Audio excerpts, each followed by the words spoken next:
Hey guys, we wanted to give a shout out to some of the people we have met while recording the Nashville Dads podcast. On this episode, we wanted to highlight Brandon with Nashville Restaurant Radio. If you are interested in the Nashville food scene, this is the podcast for you. Brandon has some of the most influential people in the Nashville restaurant community on his show. So check it out. Follow him on Instagram at Nashville Restaurant Radio.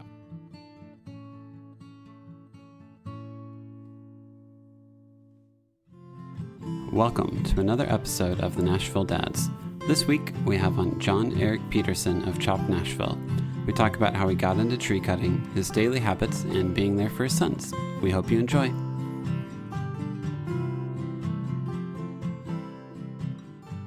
Welcome to another episode of the Nashville Dads. We have JonEric on. He is another Nashville dad and owner of Chop Nashville. Mm-hmm. One of two. One of two. Okay. Yes. And who's the other owner? Jared Owens. He actually started the business. Oh, cool. So awesome. Yeah. Well, welcome. We appreciate you coming on. Thanks for having me. Yeah. Yeah. There you go. All right. Well, John, thanks for coming on. Tell us a little bit about yourself. Yeah. Thanks for having me. Yeah. How many kids do you have? What's their names? How old? So we've got two. Owen is our firstborn. He May 5th this year turns 8, and then Noah is our second, and he's 5. Okay. And they are full on boys. Yeah. I forget. I think it's Nate Bargatze, one of the comedians. Recently, my wife was sharing this bit with me where he exchanges his two girls with someone else's 2 boys. And he's like, this is not fair. So he's like, my girls are calm and like respectable little humans. And these boys are like feral. They're like raccoons underneath my deck chewing on the house for no reason. Yeah. Yeah. Whenever I heard that bit, because I have 2 girls and a son, the son's 18 or 19 months old. And the 2 girls, I'm like, yeah, if they go for a play date, they'll probably sit there. They'll play dolls. They want to dress up. They'll be fine. Any boy I've ever watched their age, I'm like, okay, cool. What do I need to put up now so that they don't break it and destroy it? Because that is what will happen. Mm-hmm. Yeah. My wife is an only child, and I'm one of 3 with both a younger brother and younger sister. Yeah. So my expectation was always going into the marriage was like, well, there's only so much cereal to go around. If it's not there when you get there, I don't know what to tell you. Yeah, of course. Yeah. And if it's broken, it's because somebody broke it. Somebody was using it and they broke it. Yeah, that pretty happens. obvious what happened. Yeah. My wife was more like, "Where's the cereal? Why is this broken?" Yeah. It's like that's just a fact of life, isn't it? Isn't that normal? Yeah, it is. Oh, yeah. It's not. Oh, okay. There's always some moment in parenting where you're like, okay, there is logic and there's reason. Does it make me more mad to figure out the logic and reason behind how this got here? Man, just wait, Justin. Just the bringing back bringing back memories of me breaking like little trinkets that my mom had up on the wall. Like, does she know about it? Is this episode? Oh yeah, she knows about it, and just seeing her face with that just pissed off mood. Yeah, just like that was special to me. Yep. Yeah. Tell us a little bit about Chop. What is it? It's a tree cutting company, right? Yeah. So Chop is arborist services, primarily difficult removals, like big crane operations, rope rigging, stuff like that. And it was started by a climber, Jared, coming up on 11 years ago. Because April a year ago, we were celebrating 10 years. Yeah. So I met Jared actually with my firstborn strapped to my back when he was like maybe 3 months old. Yeah. No, old enough to hold his head up, whatever like age that is. 5 or 6 months, yeah. And I get a call from another friend in the neighborhood. I was on a sabbatical after having parted ways in a healthcare startup. So I'd taken a good bit of time to not go work deliberately, and my wife was working, so we had a little bit of room. So I get a call from a friend who's like, "Hey, you're not doing anything, are you?" It's like, intentionally. What are you baiting me into? And he said, well, I got a friend who's got a tree over their house, and it's a blind couple, and they don't know that it's like split and about to fall the rest of the way on their house. And they don't have any money, so I've hired this other friend, Jared, to come take it down, but I couldn't afford to have him like haul off the debris, so I'm rallying a bunch of friends in the neighborhood to come and just drag pieces of tree to the street. And he's like, could you come do that? It's like, sure, with my son on my back in a carrier, however much of that I can do. So I met Jared then, and he was wearing an eye patch and like pretty worn out that day. It was like a Saturday morning. And I just remember thinking he just did something really sketchy and really cool with one eye. Like I wouldn't want to drive my car with one eye closed. No. Yeah. So that was my first introduction to technical tree work. And to be honest, the tree missed the house not by a whole lot. Ooh. And I remember asking him later, and he was like, "What are you talking about?" I was like, "Oh, it's the one eye thing." Perception would have been really helpful in this moment. I'm curious, what was it that, like, the tree?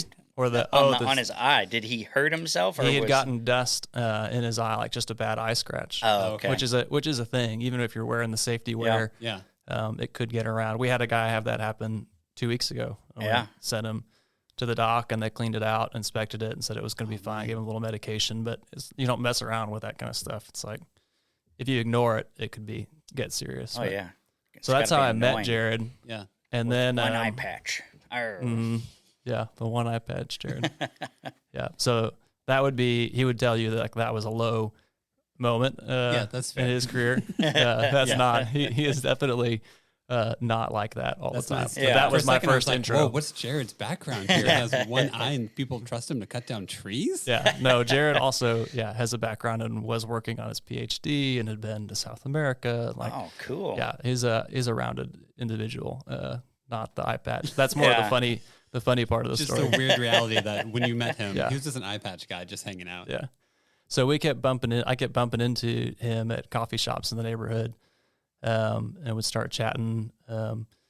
And he would see me talking with other friends who, while I was on this sabbatical, sometimes I would go and help friends raise money for their startups or help make some decisions. Oh, cool. And so he bumped into me at one of these coffee shops when having a meeting. He's like, "What are you doing?" I was like, "Oh, I'm just helping this friend make some decisions and connecting with some folks for capital for the next phase of his business." He was like, "Could you do that with me?" And I was like, "I know someone else who needs maybe." So we didn't reconnect. And then a different time, a whole different friend called me on Columbus Day that year and said, "Hey, I committed to drive a skid steer for a friend all day today, but it turns out it's Columbus Day and my kids are up from school and I can't do that. Can you go do that?" And I was like, "Yeah, my daycare is open. So sure." And it turned out to be Jared. I get there and find out, oh, it's Jared. I'm like, I haven't driven a skid steer since I was like 10 years old, visiting the family dairy farm. Yeah. So I was like, I'm going to suck at this. And he was like, "But you're here. So that's what counts." That's one of the main requirements. Yeah. So after that, I was like, all right, we should get together and talk about your business. Yeah. So we went to Craft Brewed a couple times, and then after enough of those, and just kind of helping him evaluate it and me learning about it, because I didn't know anything about the tree business. Yeah. I just spent almost a decade working on a biotech business. So it was like, I like being outdoors all the time. I spent all my time trying to be outdoors. I would drag the old family ski boat to my office. I would go, wakeboarding at 5 a.m. and then drag the boat to the office at 9 a.m. and then go back out in the afternoon, do the same mountain biking, things like that. So when we got out of that, I was like, I really don't want to go back to conference rooms and airline seats. I'm good. I've had enough of that. And we just had our first kid. So it's like, I don't really want to go back to the lifestyle that, granted, I had kind of partially made up that lifestyle. It's not like all biotech startups do that to you. Yeah. But I had done it. So that's how I met Jared a couple times and was like, all right, I should stop ignoring this and maybe hang out with this guy a little bit. Maybe fate is trying to tell me something there. Yeah. So we got together and decided, hey, if we're going to do this, like, let's just put some like core values together for how we'll make decisions. Because inevitably you're going to disagree on stuff at some point when you get like basically business married. Yeah. So we decided it's 4 others, which for us meant it's not just for he and I or our families, it's for the teams that work for us, and it's for the clients and the city and for their benefit first, and that's how we'll make decisions. And then second was we only drink good beer. Which was our way of saying, like, there's nothing wrong with a Coors Light on a hot day. But if you're going to ask me to learn to make beer for a living, I'm not making Coors Light. No, like, not me. So I'll figure out how to make an IPA or, I'll be bad at it for a long time, I'm sure. But do you do craft beer? Do you brew your own? No. No, you just, okay, yeah. There's a lot in town nowadays, so that makes sense. Yeah. Craft brew is a good place. Yeah. Mm-hmm. Yeah, so that's awesome. Earlier you were talking about rock climbing and loving rock climbing a lot. Whenever you cut down a tree, do you do it from like a rock climbing perspective? Like, does that factor into how you cut down trees? Like, that was one of the things that was enticing about the business was like, there was some opportunity to get out there and do some of it. Yeah. My strongest skill set is like figuring out how to build the business and create a culture and raise money and those things. Yeah. But I also am really hands-on kind of a guy. So it was fun to get to do a fair amount of the climbing. And I was horrible at it at first because it's not the same thing as rock climbing. Oh, yeah. It's a whole different skill set. It takes a little bit of the same gumption and some of the same knots, but that's about it. But it was a lot of fun to learn, and I can still do it. Mm-hmm. But last time I put on a climbing harness for a tree was a little over a year ago. Yeah. And I climbed a very identical tree to another one of our arborists. And by the time he was up, did the work, got back down on the ground, I was like 20% of the way through my tree. Yeah, that's fair. Yeah, it was basically like, boss man, would you just go like pick up the beer or lunch or I think go do your thing and call. come back? Yeah. So how many people do you have working for you? we've got 8. 8? So Nice. it's been fun. So we've had a lot of interview sessions for folks over the years at Craft Brewed and 12 South Tap Room. But we haven't had anybody leave really. That's which has been wild. This is the first year. It's almost it's kind of emotional. It's a little bittersweet. One of the guys has been with us a little over 5 years. He's been in school the last 2 years to be a marriage and family therapist. Oh, cool. So he graduated back in December and started doing practicum and works at the refuge part-time and works with us part-time. And we're getting close to that tipping point where it's like, hey, like one day a week of tree work, not all that helpful to us and probably not as helpful to your family. Yeah. And that's one of those bittersweet, like, oh my goodness, this guy's helped really shape culture. So we've had a lot of these in-cab conversations about him, about our kids, mine a little older than his, and when he's getting ready to have kids. Yeah. And those assurances that it's like, dude, this is God's kid before it's yours. You're sure you really don't know what you're doing, and that's okay. Yeah, definitely. Yeah. Amen to that. Yeah. Yeah. So he's one of those, like, we've had some real life conversations. Yeah. And my favorite thing about getting to be in business is that the goal for us is that we're maturing in a lot of different ways. Yeah. And that is also happening at home. And so I've gotten to watch some of these guys go from being 23 years old, which when I was 23, man, I feel like I was half as mature as them. Oh, yeah. But over 5-6 years, like getting to watch their lives develop has been really fun, really cool. And they have grown us by the fact that they're around us in a community. Getting to do something shoulder to shoulder, like this guy who's now a licensed therapist will tell you, he's like, somebody will tell me while I'm teaching them to run a crane or do something really dangerous, a lot more about their lives than if they're paying me to sit in a chair and talk about their lives. Yeah, that's it's true. like this shoulder to shoulder aspect brings out something in people. Yeah. I can totally relate with the account managers that I have. There's something about just being with them and having the deal. I do landscaping for a living, and having those account managers have to go through the same ordeal that I had to. Having them shoulder to shoulder, having that community and that trust. That's wonderful, man. Yeah. How many account managers do you have? We've got 4. Yeah. Yeah. 4 account managers during the summertime, 17 crews, and around of just maintenance. We do about 100 people during the summertime. What's your, stop me when I start over analyzing, asking all the businessy questions. Yeah. What's your ratio of commercial to residential work? 100% commercial, 0 residential. Nice. What's your easy ratio to come up with? Yeah, that math works for me. I'm a dyslexic entrepreneur. That math works for me. That's easy. Yeah. Yeah, we used to be, I would say, probably 50-50 before I started working there, and then after a year of working there, our 2 owners sold the company, and then we started gradually. I've been there for almost 11 years now, and through those 11 years, gradually just got rid of the residential and went all commercial. Mm-hmm. Trying to, for me at least, trying to take care of my contracted commercial clients and then be a really good designer and project manager for a resident and actually be there and that's be intentional. I couldn't do that anymore. So I was like, I'm not giving these guys the service that they need. So I'm just going to have to focus everything on commercial because it's hard to go between the two. Yeah. Mm-hmm. Yeah. That's my story. But yeah, cool. What about you guys? Do you guys do residential or you do commercial as well? We're 85% residential. Okay. And the commercial that we do is what I would call like high tech commercial or high risk commercial, more like. So we've never done like line clearance for the power company, but we get the call from the power company when the job is like behind somebody's $6 million home and it's very difficult access and nobody on their team wants the liability.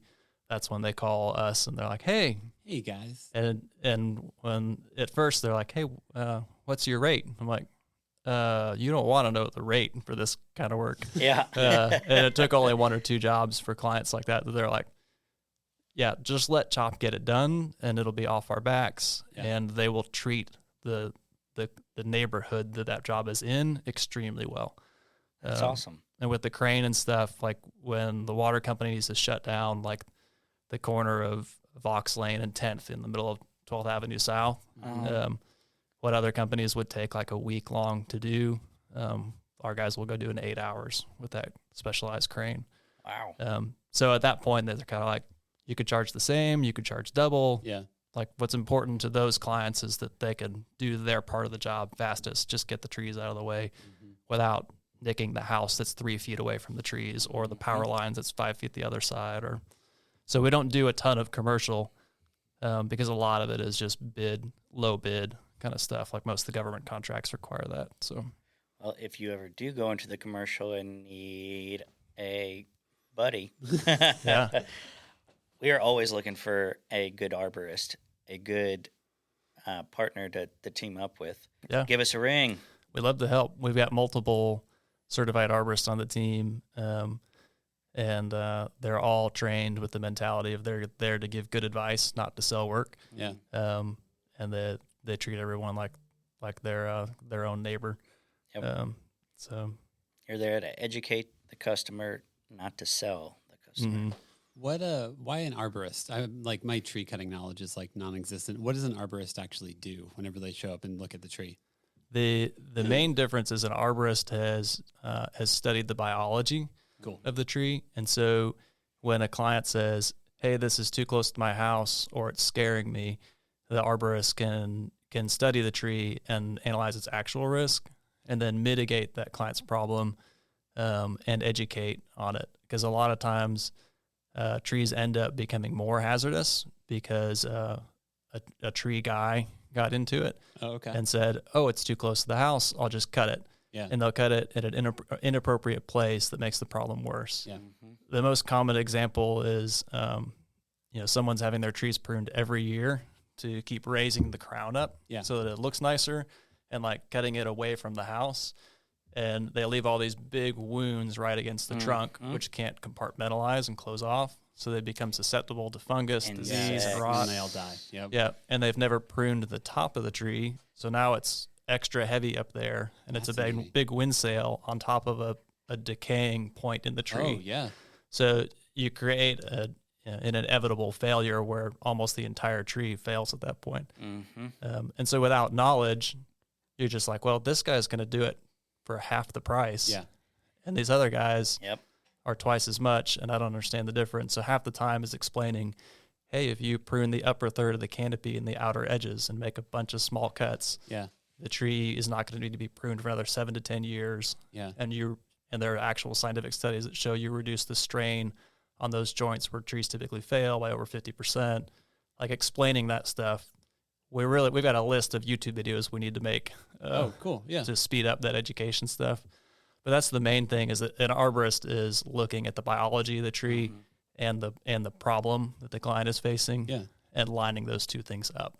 And so you end up spending a lot less money with an arborist in the long haul, but on the front end, it costs more money because to be one, you've got to have 4 to 5 years experience take exams, and there just aren't many people who either have that experience or have ever slowed down enough because they're just hustling. Yeah. Because they've never even, like a lot of folks get into the outdoor career for the same reasons that I did. It's really fun. You get to be outside. You have a new problem every day. There's instant gratification in it being done.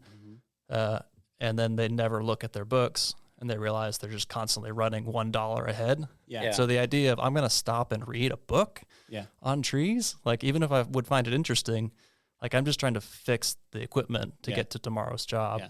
So it's just this cycle that goes on that you could be really good at doing the dangerous parts of climbing the tree, cutting it, getting pieces down, but actually be causing more problems for that client. So that's one of the main differences is you can just get into it and you could start. You could get a chainsaw from Home Depot and a rope. You can cut down a tree if you need to.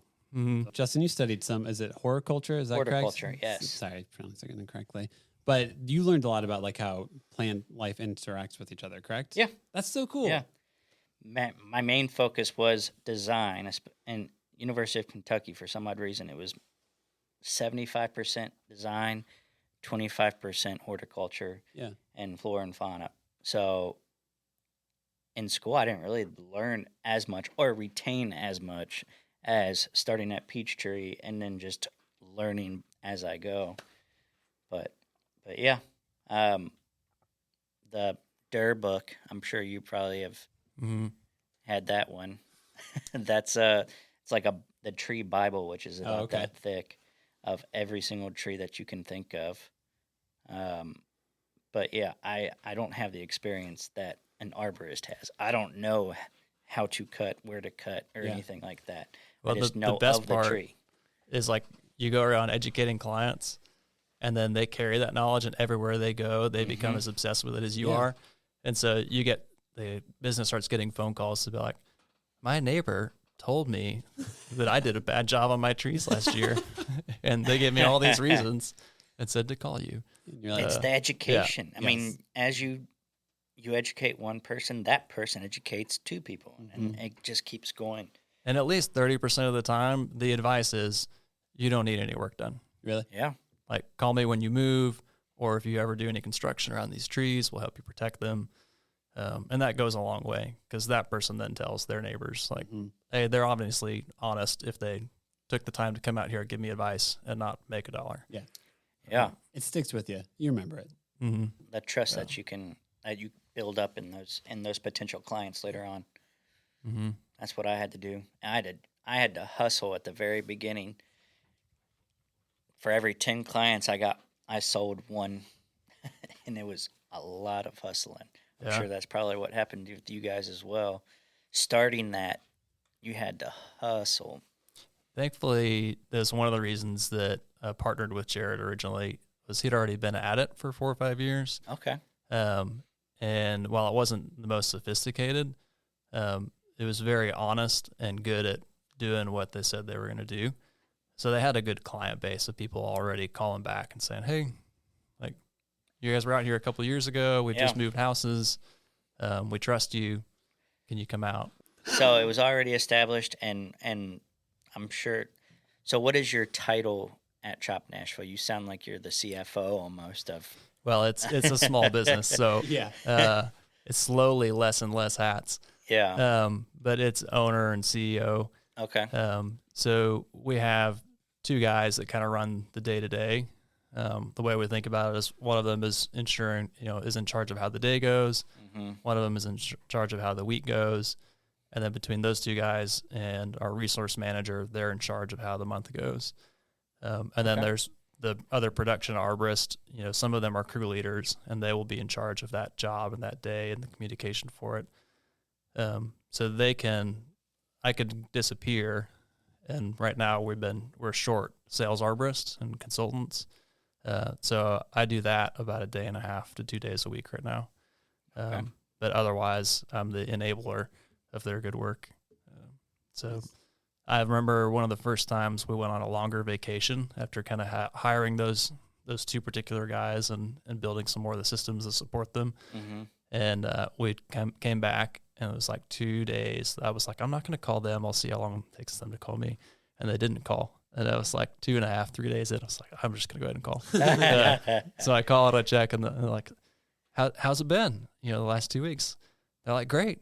I mean, some stuff happened, but we got it taken care of. Yeah.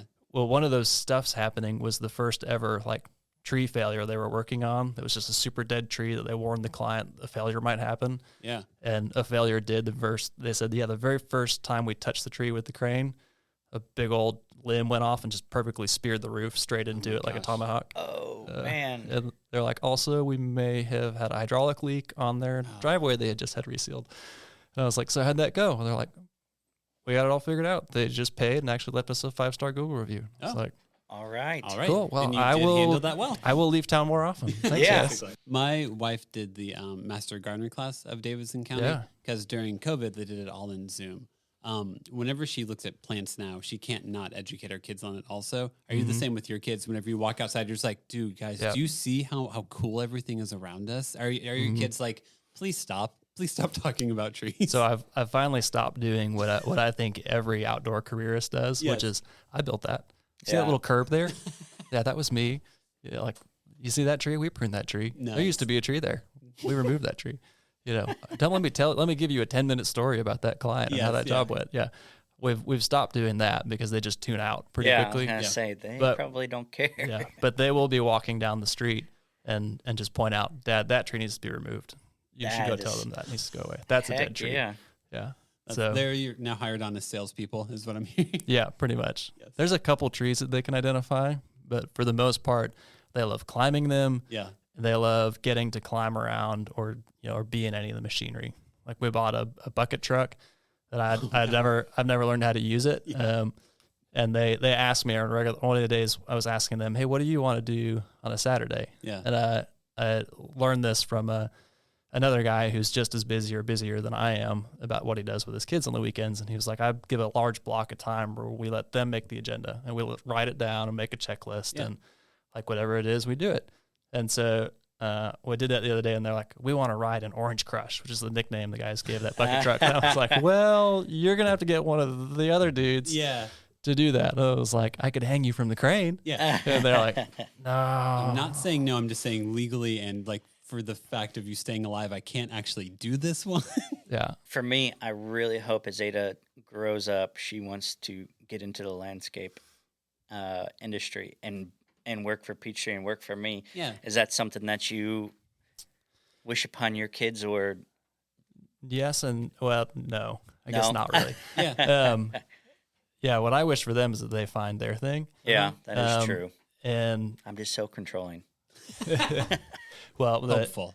Yeah, my screensaver these days says "Let go for dear life," so I'm right there with you. Usually aren't given a lot of responsibilities unless you have some controlling characteristics or habits. So yeah, it's just part of it. It seems to be some part of it where you carry this constant weight and balance of like, well, I am the one who's responsible for running cash flow. Yeah. But also not ultimately responsible for for the eternity of these guys. Mm-hmm. And God has also taken me through a lot of ups and downs, and he could take them through them too, even if I were to be the cause of the downs, which thankfully has never been the case. But I would say talking business and kids is somewhere that I'm always like struggling and working on. Mm-hmm. When you ask that question, like I have plenty of early memories in this particular business, picking my kids up from daycare in like an F-650 dump truck or a crane truck, things like that, and flipping on all the hazard lights and LED lights for DOT work you got to have on there. You were the dad of the year there, I bet. And I just thought for the longest time, it was like, as a kid, I had no idea what my dad did. He was a risk management consultant. I didn't learn what that was until I was like 25. Yeah. And so for my kids, they're like, Dad cuts trees. Dad's the boss of a bunch of really cool guys that he gets to work with. Yeah. Like I go ride in these trucks. Like it's very tangible, and they get to see the benefit of what Dad does. So that's really fun. But what I struggle with more is that like they also see all the hard parts of entrepreneurship, and they see the cost, and sometimes they bear the brunt of that cost. Yep. Yeah. That's the part for me that I'm like, am I encouraging them to do this, to be independent, or am I giving them a really good reason to be a librarian or an accountant for somebody else. Yeah. It's interesting because I think ultimately what I hope to ever present to my kids is what the reality of doing something actually looks like. Like, I don't want them to look at something through like rose tinted glasses. Like, I want them to realize, like, I feel like when Carl was on with Black Abbey, he was very upfront about that. Like, no, like there were times when one of my kids would be thrown up at school at home, and my wife would be there with them. And be like, cool, got to go to this beer festival, so we can't stay open this week. Yeah, and that's the reality of running your own business. Is I wish in college someone had looked at me and said, hey, if you want to make that level of money,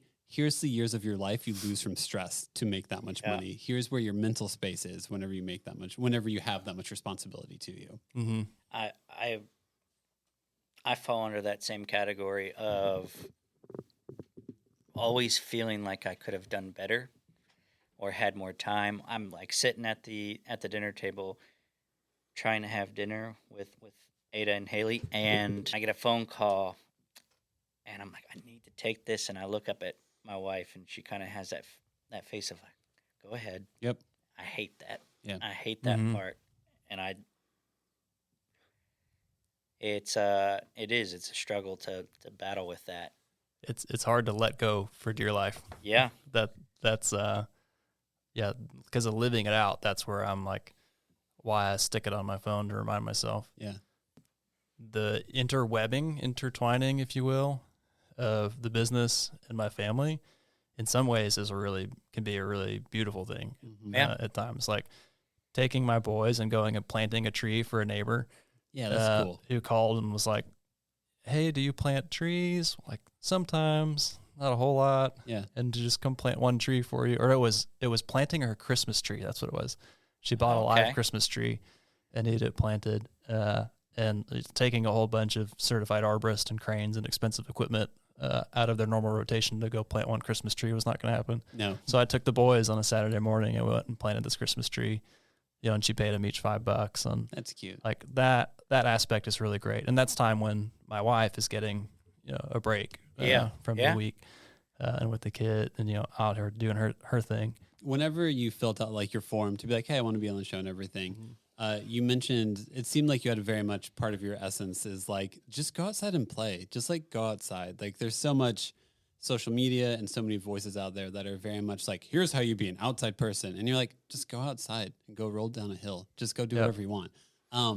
Talk about that. So my wife will tell you, like, I always had a hard time not doing the extreme version of something. Yeah. So it's like, if I'm going to go snowboarding, I'm going to like go backcountry snowboarding and like steep, dangerous stuff or something like that. And it's still like that kind of stuff brings me life. Yeah. But you can't bring your kids along for that. Yeah. I mean, not for a long, long time. Yeah. And even when they're like teenagers, some of that stuff, if I go take them and do that, it could have very high consequences that might not be worth it. And so being present with my kids outside is kind of like step one. Yeah. And talking about asking them what they want to do. I still try and provide the context. Yeah. So sometimes it's, hey, we're going to go to a brewery and then we're going to go to this park. And what do you guys want to do here at the park? And we'll go, like we went to the Bicentennial Mall. Yeah. And asked, what do you guys want to do? And there's, it's just kind of a place to start exploring. Yeah. They're like, we want to go climb the magnolia trees. So we're just stomping around and climbing. And so I'm just following them. The next thing I want to do is we want to go up to the Capitol. Yeah. And I'm like, that's a long hill. And Dad's already had 2 high gravity beers. And, like, okay. So we went, so we hiked up the hill, which of course with kids means you get about a third of the way up each of the hills. Yeah. And then you do somersaults down for 5-10 minutes. And then you go, but eventually we made it to the top. Yeah. 45 minutes later. Yeah. So like if you go into our backyard, the poor guys who mow it, you'll probably empathize with them. When we moved in, it was just a bear. It was just a young couple that owned the house, didn't have any kids, spent half their time at their other house in Chattanooga. Nothing there. Now there's a giant sandbox, a whole bunch of natural playthings made out of tree pieces, of course. Awesome. A play set that we craned in from the neighbor's house. Nice. But almost all of those things came from just asking my kids what they want to do. Yeah. And usually it turns into, we want to work on the trail, which we're we're in a Creve Hall one of the smaller Creve Hall lots. Sure. So it's a lot bigger than a 12 South lot, but not enough room for a full on mountain bike trail. No. So they also they use it at the neighbor's yard too. So that's we have, cool. A little trail that the grass is cut out from it. And last weekend we built a seesaw out of spare wood from the leftover fence project. Yeah. That you can just ride up one side of it on your bike, and when you get to the halfway point, you get a little past it, and it tips down the other way, and you ride down that side. Yeah. And of course, with kids, everything takes 10 times as long. It does. So they're hammering, screwing, stripping, screw, stripping, screw, screw, take screw out. But we have done we've done some extreme fun things. Like we bought a Jeep a year ago, and went and spent almost a month living out of the back of it and driving over mountain passes. Cool. And it was great. For me, it was like, I think I needed it more than they did, because it's an activity where you can't really be distracted while driving on the side of a mountain. Not so much. Yeah. And then you get where you're going with your family, and there's no cell signal, and your focus is just like getting dinner out of the back of the truck and setting up a tent. And so the kids are making their fort. Yeah. So like that kind of an extended vacation mode, off-road adventure thing is really good. But even just as good for them is just coming home when I say I'm going to be home. Yeah. Even if that means when they go to bed, I'm going to be picking work back up again. But being home when I say I'm going to be home, and being open to what they want to do when I get home, whether it's playing basketball, working on the trail,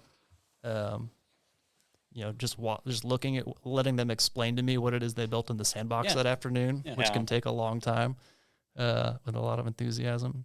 It's interesting because ultimately I feel like same. I'm trying to communicate to my kids that I care and I'm here, and that we do that also. We're like, it's the weekend, and we're like, all right, our oldest is very much oldest child, needs a list, needs to have check boxes and everything, or else she's kind of like a border collie, just destroying everything unless you give her something to do. And we do the same. It's like, okay, Holly, it's Saturday. What do you want to do today? Here's what mommy and daddy have to do today. What do you want to do today? And then her and her sister agree on what they want to do that day. And those days usually flow a lot better than if I'm like, all right, we got to do this, we got to do this, we got to do this. It's like, hey, here's what I know I need. What do you guys need? And I feel like by doing that, what you're communicating is mental presence. You're just like, hey, you know what? I'm here. I'm here right now. I might have to do something at 6 p.m., but until then, I'm here with you. What are we doing? What's the game? What are we playing? Let's do this. Yeah. Do you set boundaries with your coworkers and say, okay, from this time to this time, don't call me, but I will call you back, or I will reach back out to you after that time? We have some systems in place that are intentional, and then others that are just more cultural. Yeah. Some of those are like, if you're on vacation, you're on vacation. Yeah. We're not gonna bug you. Like if the house is on fire, you're not gonna help while you're on vacation. Yeah. So leave him be. Tell him about it when he gets back. Yeah. Similar to what your coworkers did when that tree fell into that house. They didn't tell you. That's great. Mm-hmm. So,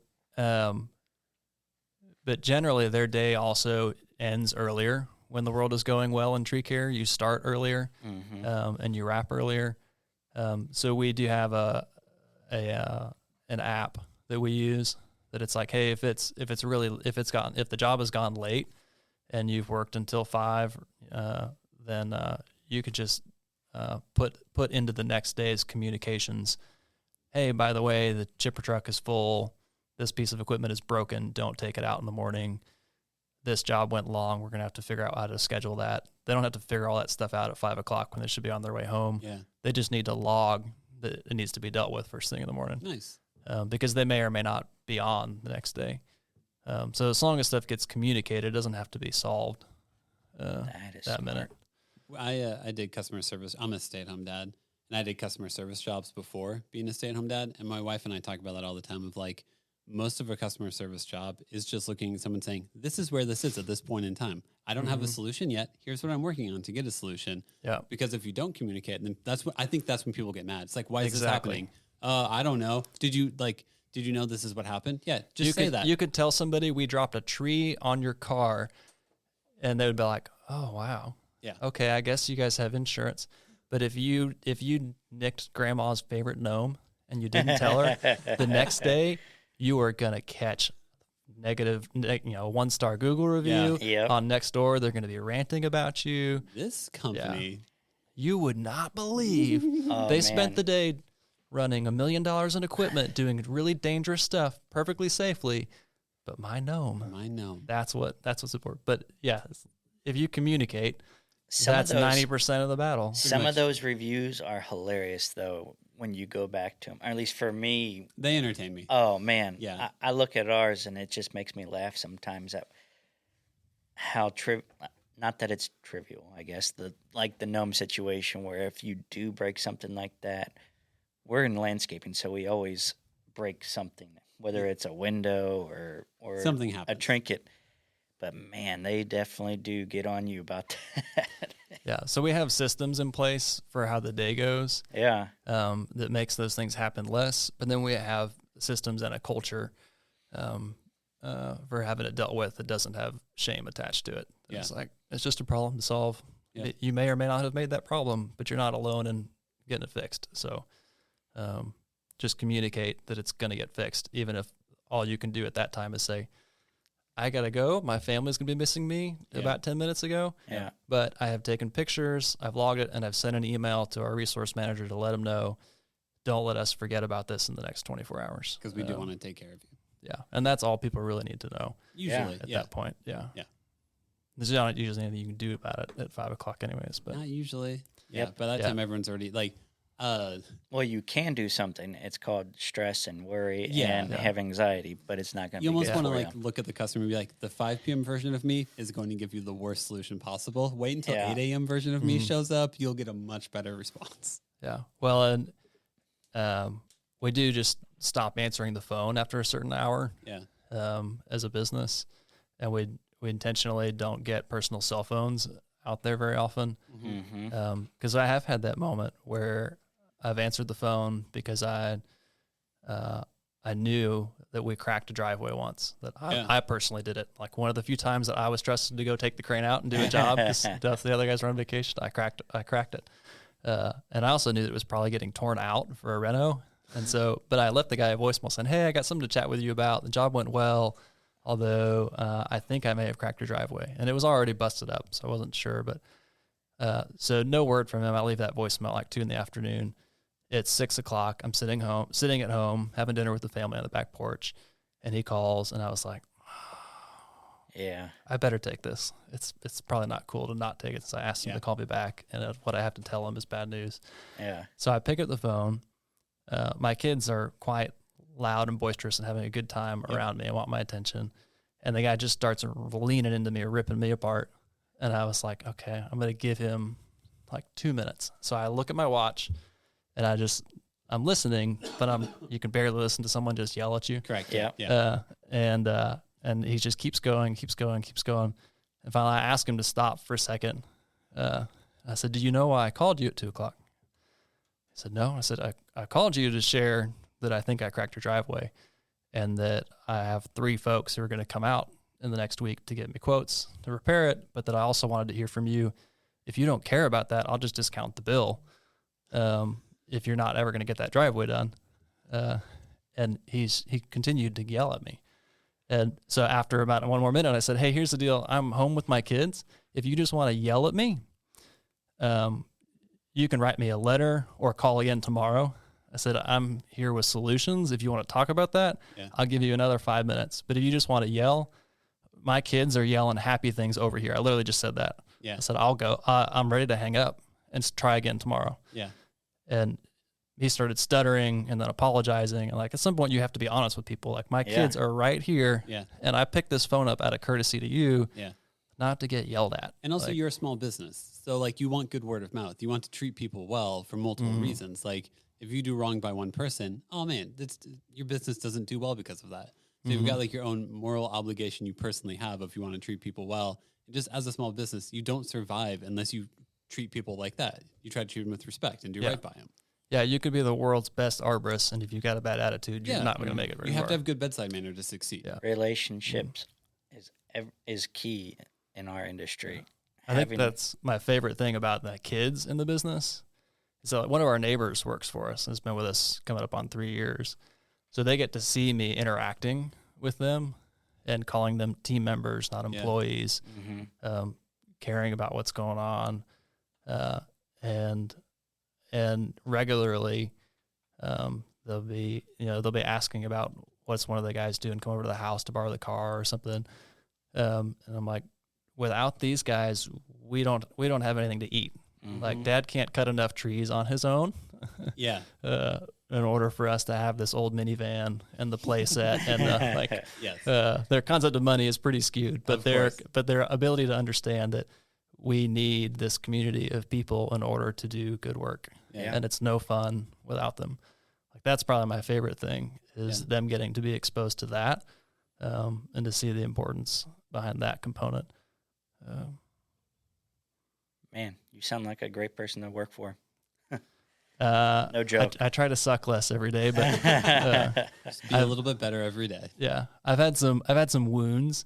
In the past. So that's a whole episode on like bad bosses and bad investors and those things.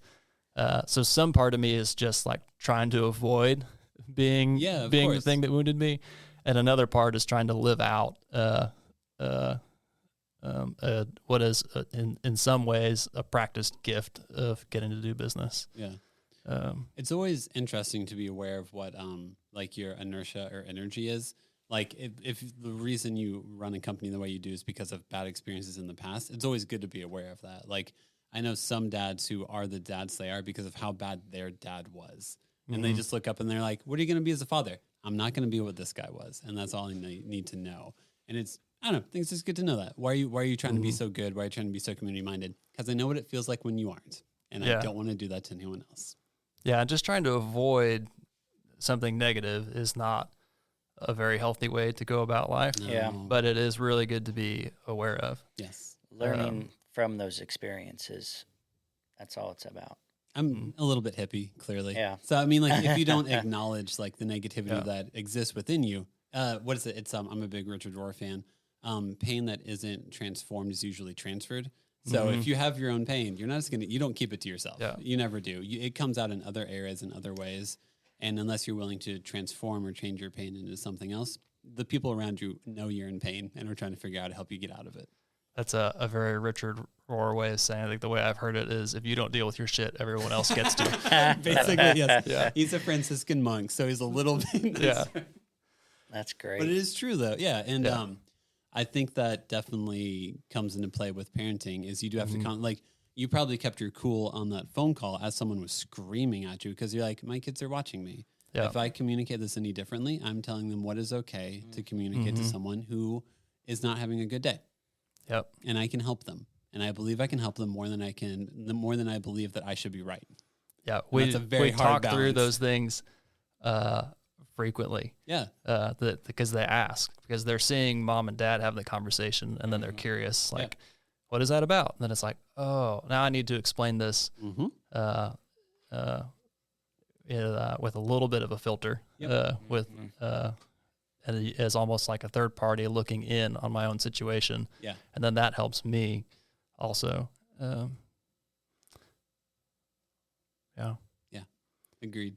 So I can go on and on about business philosophy stuff. Yeah, definitely. One of the things in regards to like play is it always feels like there's not enough time to spend doing that. But I realize like I'm very divided.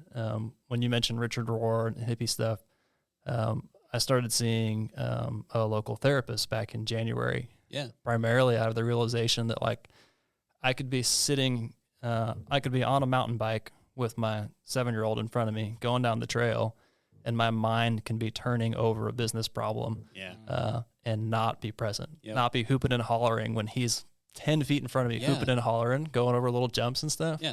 So I was like, this is not good. I was like, I may be really good at turning these conversations over my mind and coming up with plans, but like, this is not the space for that. Yeah. And, like getting conversations both with friends and then with professionals, was really helpful because you start to realize like why am I turning those circles? And it's because this is I think a common thing for dads. I don't think I'm fully alone in this, but it's like, I must first provide, and then I can be present. Yep. I've got to be enough in this regard, and then I can. And so after I check this box and that box, after I fix the dishwasher and take out the trash, and I ensure the next quarter's financials are good, and I do this, I take care of that nagging client, or I do this new marketing thing, then I can be present. Then I'll hoop and holler on the bike ride. Yeah, and it's not like, that's not a very fun place to live out of. And your kids don't wait on you either.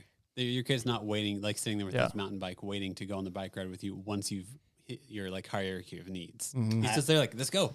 I've said this before. It's almost like when you are turning it over in your head, when you're trying to have those experiences with your kid, the Click movie, where everything just goes super fast in his life, and he finally stops and realizes it's been 10 years, and his baby girl, and I guess he had a son or whatever, are grown up, and he's missed those years. I think I go through that same thing. I haven't fixed it. I did have to go through therapy, but I'm still working on it. Yeah. But so there's two things that I'm curious what you guys think about. And one is, for me, I've started trying to do early morning things. Okay. Because oftentimes I'm trying to decompress at the same time as come home and be present for my family. So like I've started, instead of going for my own exercise, inviting my 8-year-old to go on a mountain bike ride with me in the morning. Well, just a mountain bike ride for us in the neighborhood is just going from the house to the ag center. It's like 2.5, 3 miles, but it's together. I leave my phone at home. I haven't had time to do any work or to look at email or do any of that stuff. Yeah. Do you guys, do you have a morning routine? Like, not a Disney movie morning routine. That's baloney. No, I don't. We pretty much just wake up and eat breakfast and hang out. I stay at home, so I don't have my job is to take care of the kids. So I don't have I don't have phone calls I'm dreading. I don't have conflict. The conflict I have is with my kids being like, you need to eat before you can go and play. So it's I'm lucky. That's most of the conflict I deal with. No, I don't. But Justin? I mean, I don't. She's only 19 months, so I don't have a routine with her, but I do have a routine. I usually wake up at 5:15, get a hot shower, cold shower, wake myself up, and then that's it. I'm gone before they ever wake up, so I don't really have that. But hopefully as she gets older, I think that'd be awesome to have that bond with her. Do you feel like when you do that bike ride with your kids, does it make you feel centered? Like for the rest of the day, you're like, all right, my focus has been on my family. Yep. Let's go. Yeah. Cool. Yeah. It's a pretty fulfilling thing to do. Yeah. What time do you guys usually wake up? I'm up anywhere between 5:30 and 6:15, depending on the day. And the boys are up anywhere between 6 and 6:30. Okay, so they're pretty early risers anyways. Yeah. That works out great. Yeah. So he's not always up for it. Literally this morning, he got up, he went straight for the cereal, and then I asked him if he wanted to come for a ride with me, and he looked at me, and then he looked at the clock, and he just went, nah. And then sat down and started eating his cereal. I was like, thanks, buddy. Yeah, man. Well, I guess I'll go for a run. Yep. Yeah. In 20 minutes. Yeah. So it's, but other times it's making a puzzle with the 5-year-old before school. So, but for me in particular, I'm trying to work on consistency. So for me, that's deciding which days of the week am I disappearing out of the house at 5:30 in the morning, like I'm sure you have to do a lot. And having, crew leader meetings with someone that, the very second the coffee shop opens, and then not seeing my kids again until 6. So there are 12, 14-hour days in there. Yeah. But I can choose to be like, I'm just going to structure it so that I definitely do that 2 days a week, 3 days a week. Yeah. And these are the days that I'm going to walk my son to school, And so we just bake in there, no sales meetings until after this time. If I can drive there, if I can leave my house and get there, just count on, this is the earliest I'm leaving my house these certain days of the week. And then I use that time before as family time. But it can't be every day in this particular business. Yeah, I did kind of set a boundary for the end of my days. Haley always takes Ada to daycare. My job is to pick her up from daycare. So I have to be there before 5, or that's when they start charging extra. Mm-hmm. So I have that. Yes. So before you may be there in a landscape truck. I always am. I get to drive my my company truck home. So not everybody has that. Mm-hmm. But still, wherever I'm at, I know I have to be back to the daycare before 5 o'clock. Yeah. Or Haley's texting me saying, "Hey, are you almost there? Please." Yeah. My wife does school drop off because I think we leave her house at 7:30 for it. Because she knows if I do drop off, then she'll start work at 7:30. Like guaranteed. Because she'll be like, "Oh, I need to get I can get started on emails before people start emailing me." She deals with people on the East Coast and the West Coast. So like if it's 8 a.m. in our time, it's 9 a.m. for other people. So like it's really hard for her to know, like, when do I start working? Her company's been like, from this time to this time. But it's like, but if someone calls me at 7:30 a.m. because it's 8:30 there, like, do I ignore the call knowing that they're going to have to call them back in 30 minutes? Like, so that's one of the boundaries she set. Do you feel like, what did it take for you to arrive at that point? Because I feel like people usually don't start at that type of structure. Did it take you a couple of years before you realized, like, oh man, I'm not mentally present. I'm not here for my kids at all. I need to structure something in because I value this, but my actions aren't showing I value it. Well, you could see the effects in my boys pretty quickly. Yeah. If I need to go balls to the wall in the business for a period of time, like when we have a big storm roll through, and it's just like sun up to sundown. On day 3 or 4, that's when my wife is like, "These boys need you. I love you. I miss you, but you need to give them some attention." So like this last storm that rolled through, that was take them to Creve Hall Bagel one morning and not start my day until, till 9:30 or something like that. Yeah. So there's a physical effect that there's some acting out starts to happen. And you can see it. So seeing that more frequently. Yeah. And then, when your kids are standing right in front of you asking for your attention and you can't turn your brain off. Yeah. That was one of those, just like, okay, this is not their problem to figure out. Yeah. This is, and I have like core memories with my dad. Yeah. Where somewhere, he could probably tell you exactly, but somewhere around the age between 10 and 12, my dad went from a corporate career where as a kid, I don't know what the actual time gap was, but felt like he was gone for 3 or 4 weeks, and it was an event. Like we would put out streamers and stuff when he would come home. Oh wow! And he would be home and present for a little while, and then back out on the road. And one day he came home and just said, "Hey, I'm going to be around a lot more." And what that really meant was he had just quit his job over some stuff going on at work. But from then on, however long it lasted, it felt like to me forever and every day. But I came home and Dad was there with my bicycle and his bicycle, and we went and rode in the woods. Yeah, at the end of every day. And I don't know how long that season was, but like immediately I felt like I'm worth it. Yeah.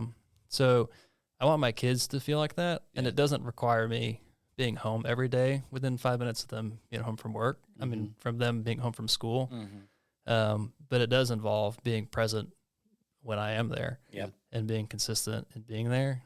It's the quality, not the quantity. I think there are 2 things that I learned recently that are both encouraging and discouraging at the same time. One was like, social studies show that if you can meet your kids' needs 40% of the time, then that's plenty. They're going to be well adjusted. And I was like, that does not meet the bar I've set for myself. No, I feel shame somewhere below 100%. Yeah, basically. But definitely higher than 40% is what I'm shooting more for than here. That. Do you live in the same social media world I do? Yeah, basically. It was like, it looks like we should all be living in an Airstream with our kids already. Basically. You don't? Sorry, we got to end the interview. Okay. But it is mental presence is important because then you can actually hopefully understand what your children's needs are, because there's so much outside static and noise that is telling you what your kids' needs are. And my wife travels for work sometimes. By day 3, the kids are just like mopey and whiny. Why? Because they just want their mom. They don't need her to take them to the zoo. Your kids don't need them to like go do something epic. You don't need to travel across the country. They just want you to sit down and be their dad. Yeah. And that's it. It is literally that simple of a solution. Yeah. They want to play basketball or just sit in my lap. Yeah. That's it. Yeah. The other thing I learned is what I taped to the other side of my phone, which is where like there's just never enough time as an entrepreneur. Yeah. But realizing how much of the time you do have is not being used well, especially with the presence thing. And you've probably heard the still face experiment. No. So they do this study where they have kids playing in a room and mom comes in and greets them. I have heard this. Yep. And she emotes. Like, so the kids are like, "Hey mom," and the mom smiles back, gives them some emotion, and then leaves again and comes back again, does that however many times. And then the next phase of the study, the mom comes in, the kid greets them, and the mom just has a still face, doesn't show any emotion. And they do that a couple times, and they're studying like the brain waves in the kid. And it was like extremely detrimental. Like they're watching neuron pathways like close down. And what is this called again? The still face study. Still face study. Yeah. Okay. Yeah. You'll find a much better explanation of it online. I'm sure there's probably a bunch of YouTube videos about it.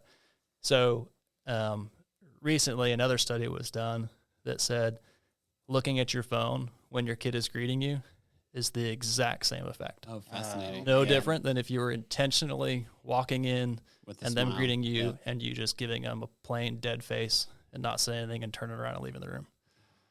Oh, man. Yeah. So I wrote still and drew a little face and stuck it on the back of my phone and tape the day I learned that. And I was like, okay. Just you're giving them still face right now. And I'm not doing a very good job some days. But that was one of those, like you said, the kids don't need me to say, I'm going to take the next week off and we're going on an epic adventure. They love it. Yeah. I need that. I'm the one who needs that. Yeah. They just need me to come home and pay attention and put the phone in the cabinet. Yep. And say, hey, do I go through football? Yeah. Do I go do... And I think the creative open play and being outside is something we need so much. That just walk to the park, go to your neighbor's backyard. I don't know, go somewhere new, because experiencing new things with my kids, that's how my wife and I really bonded a lot, was both being new to Nashville, and then we just go drive around Percy Priest Lake, go explore new little things. And doing that with my kids is like, oh, this is them. Like I may have seen these places before, this park, that dock, whatever. But for them, it's a whole new adventure every time. Yeah. And so taking it and experiencing all the little adventures with them, it's almost like, I don't want to say dating your kids, but like just going somewhere that is new to them, outdoors, and then asking them what they want to do. Which for my boys, 90% of the time is let's build a fort. That's cute. I think it makes you have to be in tune with your own humility, I think, whenever you do that. Because one of the beautiful things of being a parent is your kids do get to experience things for the first time ever, and you get to be there with them for it. So you have to have some humility and some fresh eyes to actually do that well. Because if your kid's like, oh, look at this bench, and you're like, I've seen that bench. That's not fun. No one likes that. So you have to find within yourself to be like, yeah, who do you think has sat on this bench before? Mm-hmm. Who's been here before? What do you think? What stories could this tree tell us if we asked it? But you have to know that. You have to actually pay attention to that. That if a kid is like, hey, look at this, and I'm like, yeah, I already know it's there. That's not fun. Your kid's that's not a bonding experience. Yeah. Don't do that. But it's really easy to, because you've already seen it 5 million times. Yeah. Yeah, like I've been to Bicentennial Mall. Who knows how many times? I've been at Nashville 20 years. Yep. But I have never gone and climbed the magnolia trees. Yeah. Mm-hmm. But that's what I wanted to do. Yep. I've never rolled down that hill before. I've watched people sled down it, but I've never rolled down it. Mm-hmm. So. It sounds like some awesome experiences, man. Do you, is there anything else you learned from therapy, or was there any other big takeaway you took from it? A lot of people we've had on have discussed how helpful therapy has been. Are there any other nuggets you can think of from therapy you'd be willing to or want to share? Let's see. One would be taking appropriate action. Speaking of control. Yeah. And it's a practical thing, but on a spiritual level, it's much more important. But it's so easy for me to react and take action, whether that's, hey, the crane broke, or whether it's my kid coming in really upset about something that is obviously his own fault and doing, not reacting and taking control of the situation, but instead pausing and be like, okay, what is appropriate action here? And sometimes appropriate is 0. Yeah. And other times it's, tell me more. Yeah. Tell me more. Almost never is it, well, give me that, I'll fix it. Yeah. If I just give me that, I'll fix it with the crane. Well, guess what I get to do for the rest of my life? Fix cranes. Yep. If it's, give me that, I'm tired of waiting on you tying your shoe. Yeah. Takes 5 minutes. Give me that. Guess what I get to do for the rest of my life? I get to tie a shoe. So yeah, I would say that's one, is appropriate action. And in a business, there's just countless opportunities for that. And the character of the people that I get to work with means that, they're not really asking for me to act unless it's going to be really helpful. Yeah. Or if they're just like, well, here's all the things I've done and here's my next idea. Do you have any better ideas? If not, I'm going to go do this idea. So I'm very grateful that I'm in an environment of guys who know how to take appropriate action on their own, and that you can trust that if they take appropriate action and it turns out it's the wrong one, they're not fired. Yeah. They're thanked for having tried to figure it out. And hopefully they make those decisions as a group together, so it lessens the mistakes. But appropriate action, and especially at home too, is it's so I have such a tendency to want to have all the pieces in a row before starting the next thing. And so whatever that is, as a family, if my wife asks like, hey, what do you think about buying a couch? My brain is like, I have like 50 other things I have to achieve and unlock the levels before I am a good human. And then I can think about the next thing. So you're just adding into my list. Yeah. And you don't know half of this, but I'm sitting here blank staring at you. Yeah. Mm-hmm. Yeah. So appropriate action that, is a good reminder for me. Yeah. So no, it's interesting because I feel like, it's natural to react and just react and then be like, oh, I shouldn't have reacted like that. So you almost have to learn how to do like a hard pause, almost be like, hey man, this does not need a response in the next 3 seconds. You're okay to sit here and actually think about it and ask more questions. Your gut is telling you to do this. Take a breath. It's not saying your gut is wrong. It's just saying there's more to this. There's more perception than just what your initial reaction was. So take a breath and gather some information. Everything will be okay. Yep.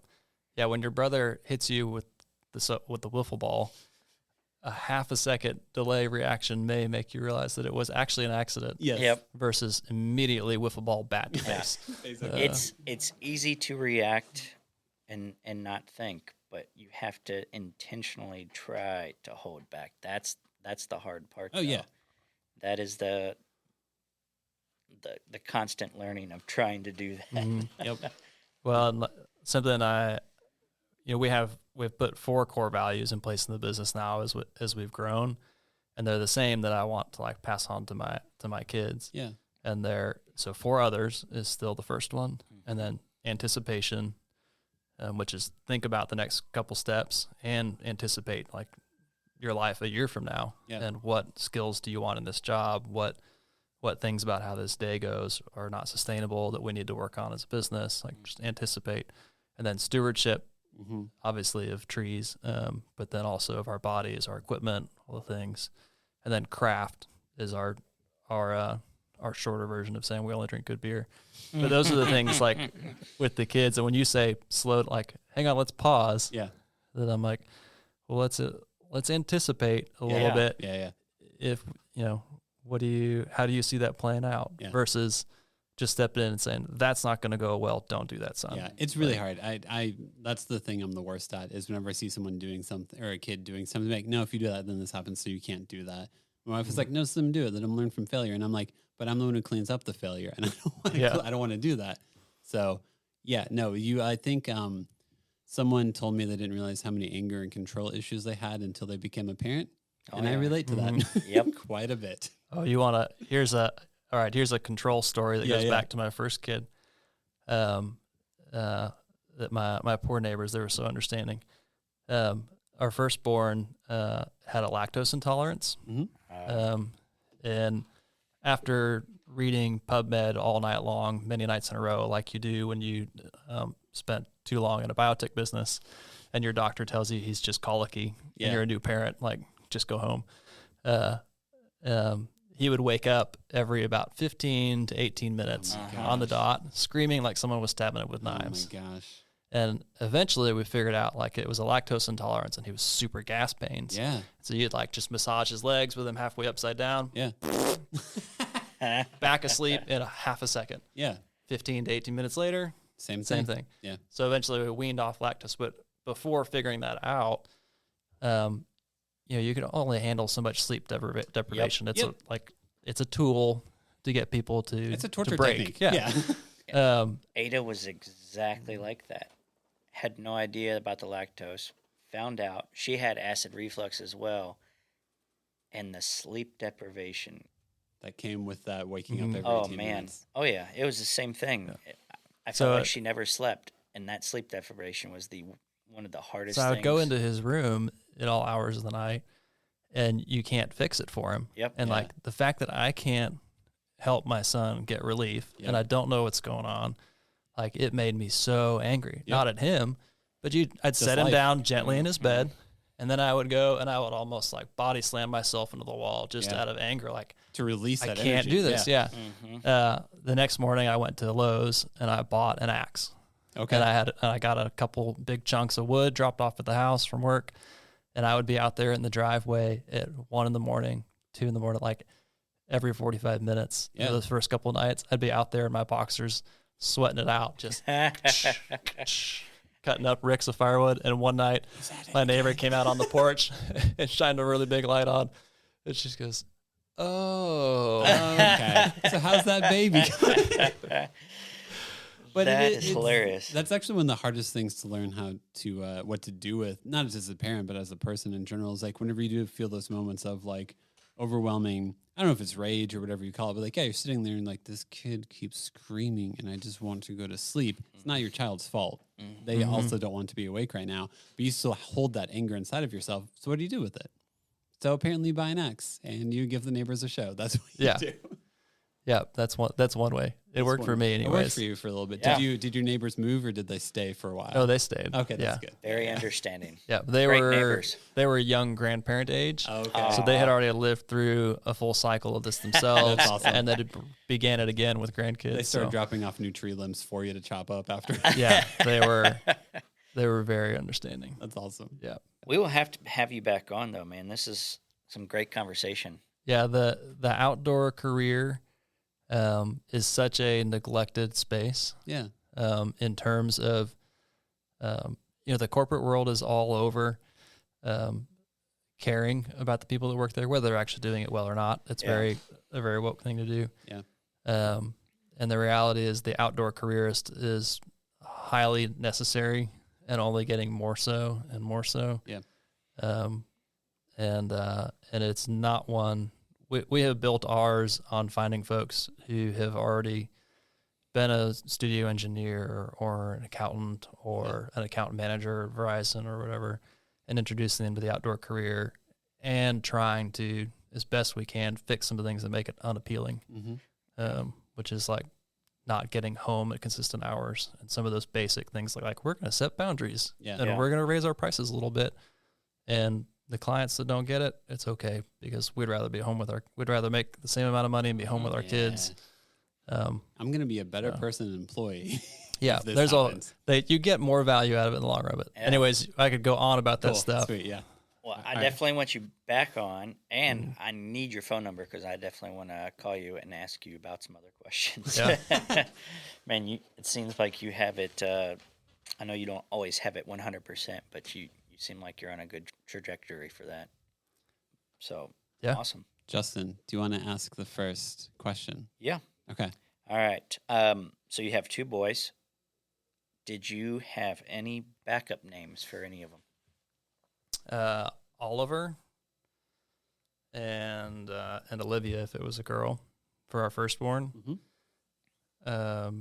I don't think we did for our secondborn. You're just like, this is the name. It's Noah. This is it. Yeah. Well, You just knew. Noah was Owen. Owen, the firstborn, was such a handful in those first 6 months, mainly because of the lactose intolerant stuff and not figuring that out. Yeah. Noah has part of the meaning is peace. And like never again. It was a prayer over here. Yeah, so it was literally a little bit of like, which actually turned out to be quite awesome. not the truth. Noah is the very stubborn entrepreneurial one. It turns out. So turns out you can name your kids whatever you want, and they're going to be who they're going to be. Oh, yeah. Yep. Devin. Next question: do you have a favorite TV dad? Asking the outdoor employee what TV he watches is kind of interesting. Yeah. Granted, some of the guys are a bit younger that way, but they figured out all along within the first day of working for me, he's not going to get any references to pop culture. But I would say I'll give you guys some that are not on regular TV necessarily that maybe people want to look up. Yeah. The guys at X Overland, Clay is his name. So this is a more reality TV kind of style thing. Okay. You can find it on Amazon, and they've got their own channel. But they're an overlanding outdoors camping kind of a family out in Montana, sponsored by Toyota and all this stuff. Oh, wow, cool. But that would be one because of the way that he gives his kids responsibility. Yeah. Both in the show and at home, and it's not like all about their lives. It's more about overlanding, and their family is a part of that. Yeah. But you still get to see they really involve their kids, but give them like their full own responsibilities, and have their own lives. Like it's not a traditional. There's nothing wrong with traditional, but the spouse, the wife of the show, goes and does her own big off-road rallies, in like Saudi Arabia and stuff. So they're encouraging their kids to go do difficult things, and supporting them, but not over supporting them. Yep. I guess That's cool. Nice. And that would be second to Phil from what is the show? The Fresh Prince of Bel-Air. Oh. Sorry, someone answered that the other day, and I was like, "What?" Phil Dunphy from Modern Family. I just think he's a little underappreciated. He's a good TV dad. Yeah, it definitely still fulfills a little bit of the stereotype of not being all there. Yep. But I think that he cares. He sees it. I think he sees his kids a lot, I guess. Yeah. Yep. Yeah. All right. So I don't know. Do your kids watch a movie over and over again, or have a TV show that you've heard it so many times that you just can't stand it anymore? Do you have that kids show or kids movie? Mr. Beast. Mr. Beast. Oh, okay. I've not heard it. What is Mr. Beast? He's a YouTuber. Yeah. Okay. And YouTube scares me, by the way. Just it should, but he makes like millions of dollars. Seriously? Oh yeah. But he gives a lot of it away. Our rule is YouTube is only 1 day a week. Okay. And on the big TV, when mom and dad are also in the room. Yeah, because it could go anywhere. Anywhere. Mr. Beast is clean. Yeah. It's just so senseless and so tiring that it is just like, oh my gosh. So this is a YouTuber that has nailed it down to a science on like how fast you should be talking. The pitch that you should be talking. Everything that would bring on more and more viewership. Yeah. So, I mean, he's got It's essentially a whole bunch of youth group games. Yeah. Televised, but at this pace, exactly this pace, the whole time, Yeah. And with it, like, it's probably a musical so it's script. Exhausting. Okay. Yeah. Because he thinks, and I guess he's correct, but at certain pitch, certain rhythm, certain pace. So he's always like high pitch. Yeah, he's high energy. Energy, everything. Yeah, my kids will not find out about this person. Yeah. Yeah, avoid it they will. as long as you can.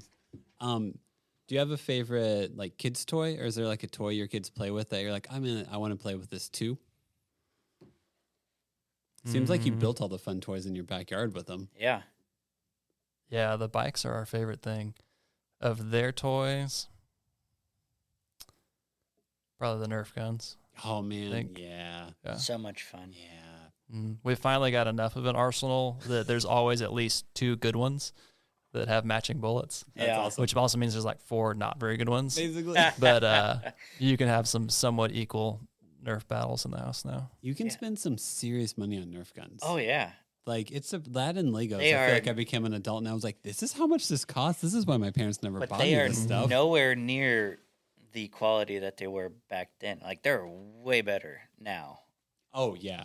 Yeah. There's like the Nerf guns where like it's a full rifle, but you can take off the front part of it and then that's a pistol and then you can still shoot the rifle at the same time. And I'm like, who thought of this? I got put in the doghouse for about 3 days for not realizing the difference between the Nerf gun I played with as a kid and the current one.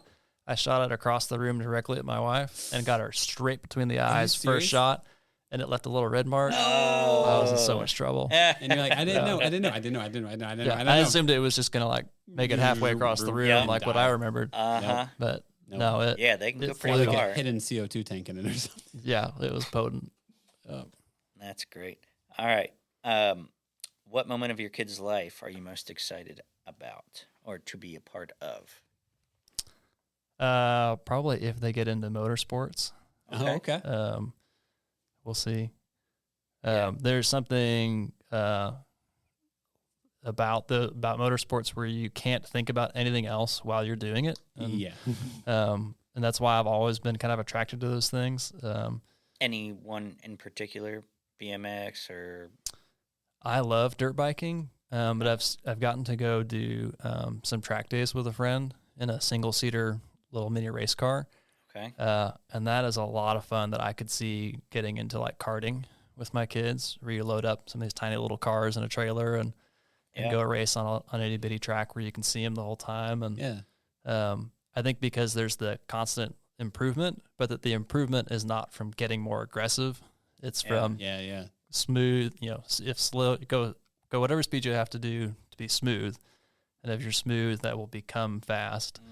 Like, I think it would be a lot of fun to get to viscerally practice that with my kids. That like just being brute is not going to get you very far. In that. So if they take to it, like I do, like that'll be a lot of fun. That's cool. So sweet. Those are our questions. How do you want to promote? What's your Instagram handle? Like, how would we like follow you on Instagram and everything? Promote yourself. Chomp Nashville, which is really saying promoting all the guys that I get to work with. Cool. And then if you want to see little bits, we don't post that often, but little bits of our family, JonEric P. Or if you're more into gardening, Team Peterson is my wife, with 2 T's and 2 S's. We're both gardener families. Yeah, we're both gardener families, so nice. We'll start following you. Yeah. That's one of the other reasons I bet the lawn guy hates us now, because it's infinite garden beds and sandboxes. This is now a garden bed. Here you go. Yeah. That's awesome. Yeah. But thank you so much for being on. We really appreciate your time, and thanks for sharing your story with us. Yeah. Thanks for the space. Yeah, gladly. Thank you. Thank you.